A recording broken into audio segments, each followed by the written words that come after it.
So this philosophy of life, when I was asked to talk on this, it really needed a lot of brainstorming. Because कभी सोचा नहीं कि हम किन lines पर जी रहे हैं. जब कल सोचा तो काफ़ी कुछ समझ आया. So thank you for this opportunity. So for me now I can define that for me the philosophy of life means the purpose of a life.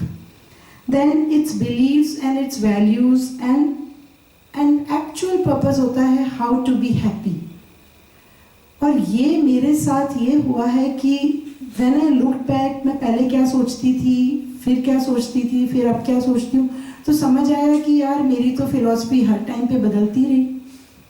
So my life has been lived in different phases and एक मैंने कहीं coat पढ़ा था, मुझे बड़ा अच्छा लगता है उसको बोलना, that we live many lives in this one life.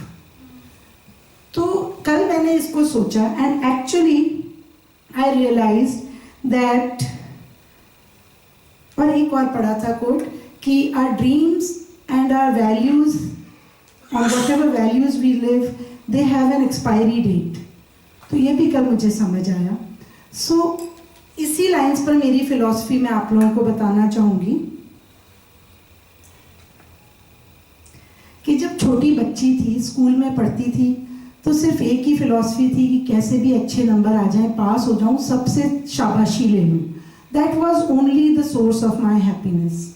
वो मिल जाए तो सब मिल गया ज़िंदगी में, उससे आगे सोचने की बुद्धि नहीं थी.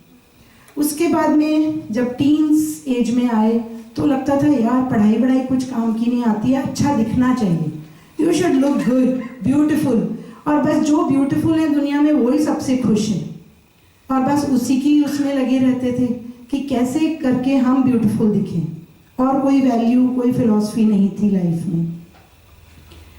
फिर थोड़े और बड़े हुए, शादी की उम्र हुई तो लगा यार अच्छा सा लड़का मिल जाए, बड़ा घर मिल जाए, पैसा हो, अच्छी नौकरी मिल जाए. और मेरा ना, मुझे अभी भी कल ही याद आया कि when my husband asked me, जब वो मुझे देखने आए थे, हमारी अरेंज मैरिज थी, उन्होंने पूछा तुम्हारी क्या एम है लाइफ में. मैंने कहा बस एक ही है, गजेटेड ऑफिसर बनना है. तो अब लगता है कि कैसी सोच होती थी, और अब जब गजेटेड ऑफिसर बन गए तो वो चीज़ छोटी लगने लग गई. So that is how the philosophies of life have been changing for me. पैसा भी कमा लिया और पढ़ाई भी कर ली, शादी भी हो गई, बड़ा घर भी हो गया, लेकिन फिर भी कुछ चैन नहीं मिला, शांति नहीं मिली, खुशी नहीं मिली. फिर कुछ और फिलॉसफी बदली, अब पता नहीं कितनी बार बदलेगी. अभी जो चल रही है वो है कि रियलाइज किया कि ये काम मैंने पहले क्यों नहीं किया. शायद मैं पहले करती तो I would have been a better person, I would have been more grown up. So now being thankful for whatever I have, for being compassionate, being helpful, cheerful, happy always, जैसा राजवीर जी ने कहा कि क्या कमी है ज़िंदगी में, क्यों दुख रहना है. So being happy, being truthful, honest. पहले truthful कहीं पे भी नहीं आता था, बस पास होना है, चाहे चीटिंग करके ही हो जाए.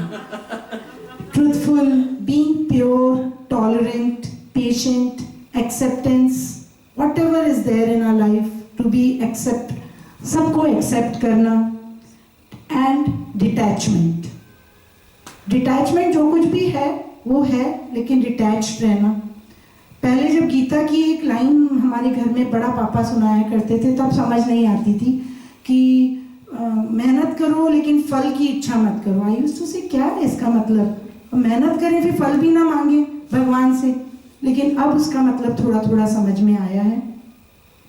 सो that is my philosophy now. और फिर मेरे को मालूम था मैं बहुत लंबा बोलूँगी, तो इसलिए मैंने ना एनेक्डोट्स नहीं डाले, नहीं तो I am a big story teller, मेरी स्टोरीज कभी ख़त्म नहीं होती हैं. नाउ मेरे जो फिलोसफर जिनको मैं एडमायर करती हूँ, बचपन से एडमायर करती हूँ, बहुत पढ़ने की कोशिश करती हूँ, उनको पढ़ती भी हूँ लेकिन बहुत कम. So I admire Swami Vivekananda ji the most. His writing सुधारने की ज़रूरत है मुझे. his belief in the power of mind and divinity. और जो इनका सबसे ज़्यादा जो इनका कोट मुझे अपील करता है कभी भी, whenever I am sad, whenever I feel कि somebody is misusing me, somebody कि मैं इतना क्यों कर रही हूँ, वो तो करता नहीं है, ये नहीं है, वो नहीं है, ये बहुत आते हैं ऐसे थॉट्स, तो मैं ये विवेकानंद जी का ये कोट याद करती हूँ जो मैंने कहीं किसी अपने स्कूल में, I was a teacher in a school, तो मैंने स्कूल में एक बहुत बड़े से बोर्ड पर नीचे लिखा हुआ देखा था, उठो, साहसी बनो, मजबूत बनो, सारी जिम्मेदारी अपने कंधों पर ले लो और जान लो कि तुम अपने भाग्य के निर्माता खुद हो। I really love this and it really appeals me. एक और कोट है, ये शायद उनका नहीं है, पता नहीं किसका है, but it gives me a lot of power. That is actually खाली इतनी सी लाइन है, you to never give up on life. Never give up on life. Life comes with lots of miracles. You never know what is there in store with you for you in your next step. So, thank you very much.